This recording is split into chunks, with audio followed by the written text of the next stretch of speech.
what? So you okay? What? Excuse me. What is? I mean, there's a lot of when you're dealing with something, especially with that kind of magnitude, and you're trying to create rules that's going to be okay and run smoothly for all of them.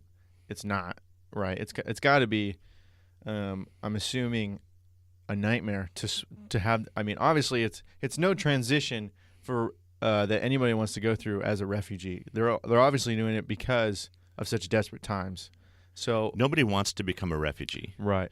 Everybody that I've talked to would have much preferred to stay home. Mm-hmm. And when they got to that second country after being displaced, what they really wanted was things to settle down in their home, and they wanted to go back. That was their real plan. Mm-hmm. It was eventually they understood that they're not going to be able to return, and it's not suitable to stay where they are. Right. And largely because countries like Lebanon's population has doubled Interesting. in the past, let's say, 10 years because of refugee displacement, leaving Just everybody fleeing to that Syria country. especially, but other Middle Eastern countries ending up in Lebanon. That's where some of the biggest crisis is. There's refugee camps there. Other people make it north to Turkey, and they live in the general population, but at the same time they're working on their refugee status. Okay. What do you think has been the most frustrating as far as law wise? Because I would feel like time and paperwork is the name of the game with that, and knowing which phone number to call and who to call and which contacts you have. Sometimes I would assume that it's like, hey, this person is definitely credible to come. They've done everything that they need to be doing, and and then it's like, oh, that the communication is a problem. What is the most frustrating thing for you, whether it be just the name of the game of bringing refugees in that tall order that it is in itself, or just because everybody knows that the laws aren't perfect in this country. They're not perfect in any country. You know what I mean? What is the biggest hole in our game right now, do you think? Well, it's really important to state and to understand that the refugee process is a legal process of migration. Right. Nobody comes in as a refugee as an extra legal situation. Right. It's a legal process, and it's very well regulated. All the refugees are very well vetted before they come in. But the frustrating thing in the past year and a half has been the administration and their rhetoric. The rhetoric has been such that says, oh, refugees are probably terrorists. Mm-hmm. I've heard that repeated over and over again. Right. And we've heard people believe it. In 2016, before the election, I was getting phone calls in my office. Are you the people who's bringing in terrorists to the United States? Just hate calls, just negativity. Yeah. So we actually had a protocol when we got that phone call. What okay, what do we do? I'd staff people crying about it. So we'd have to ask, are you threatening us? Are you threatening a refugee? Do you know a refugee? Really? That kind of thing. So that was really important. But here's the fact of the matter. The refugees come in on a special act of Congress signed into law in 1980. 3.2 million people have come into the United States as refugees since then. Yeah. How many terrorists do you think came in through that in order to attack the United States? Right. It's zero. Right. Not one single refugee came in with the intent of becoming a terrorist. Now, I didn't say that zero were, criminals. There have been, but it's interesting. Compared to the general population, fewer refugees are actually criminals, right. Because these are the energetic ones. These are the people with motivation and the people who wanted to do it right. Some of them maybe were radicalized once they got here by other people, but of that 3.2 million, zero were terrorists when they came through the process. So that's what's really frustrating is you hear repeated over and over again in certain news media channels and from the administration itself that we're facing a terrorist situation with the refugee program.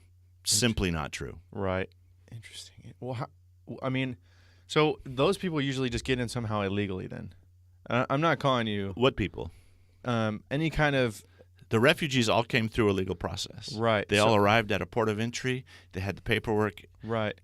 So why do they use the choice of calling them refugees when there is some kind of terrorist attack and they say, oh, there's another refugee? What? Well, I guess they are a refugee in a sense. So refugees, the term, not everybody uses this, but when I say the word refugees, I'm speaking to a specific legal process that they came into the country. Mm-hmm. Gotcha. So it's an overused term, I would say. Then Sometimes people are referring to refugees more generally, and they might include asylum seekers or asylees. mm-hmm. That's an important distinction legally, but the same legal categories apply to an asylum seeker as to a refugee. You have to have a credible fear of persecution or harm in your country of origin because of your race, your ethnic origin, your political beliefs, your religion, or a special social group. So those are the 5 things that you have to be fleeing for. Okay. Just having a war, being hungry, being unemployed, none of those qualify you as a refugee. Right. Now there are categories of people who come to the United States, and some of the people who come to our southern border are what we loosely could call an economic refugee. Okay. So an economic refugee are those categories of there's no jobs, and the globalization has eliminated my job, so I'm headed north because of I'm looking for work. I need to support my family. My family is literally starving. I need to do something. So here I am arriving at the border. So some people come outside of a legal process. Right. So that's a different kind of individual coming to the United States. So here's an interesting thing about that. So in Orange County, where my office is, I know some statistics here. There's out of 3 million people, there's 300,000 immigrants. And some percentage of that, I'm not going to remember all of the details of these statistics. There are a certain number of undocumented or out-of-status immigrants. Mm-hmm. So some of them came from Vietnam or China or Korea on a tourist visa or a student visa, and after a period of time living here decided to make a go at living here and working here and raising a family here. So outside of the legal system just overstayed their visa. Gotcha. Some from Latin America came to that border and were able to come through the border and came into the United States without inspection, is what we call it. So the initials of that is IWI. So we have IWI immigrants entered without inspection, and they're in the most difficult situation because it's much harder to adjust your status then. But if you came with inspection through the process and overstayed your visa, there is a certain chance that you could adjust status because of your family situation. You might have U.S. citizen children. You might have gotten married. Right. And you can do certain things to adjust status. So a lot of the legal work we do in our office is interviewing people to find out what legal remedies they might have. Gotcha. Now, here's the interesting thing that I was getting to when I first started this long paragraph. Is that we participated in an academic study. A professor from UCSD engaged us to test, how many undocumented or unauthorized migrants live in Orange County who would qualify for a remedy, an immigration remedy, immigration relief, if they knew what it was and had legal representation in order to do that. So for a long time, when I spoke to groups, I was saying that there's 10 to 12% who could adjust status or get a legal remedy if they knew about World Relief and they knew about our programs with our high-quality, low-cost or no-cost immigration services. Right. Yeah. But this study came back, and I hope he publishes this, but the initial results that he presented to our group after we interviewed 2,500 out-of-status individuals in Orange County is that it's 20.9%. Of those that are legally eligible, but they're just don't eligible for a legal remedy, but they don't know what it is. Gotcha. So as we did those 25 interviews, we found, oh, you've got a legal remedy. You go to this line right now because we're going to process you with that.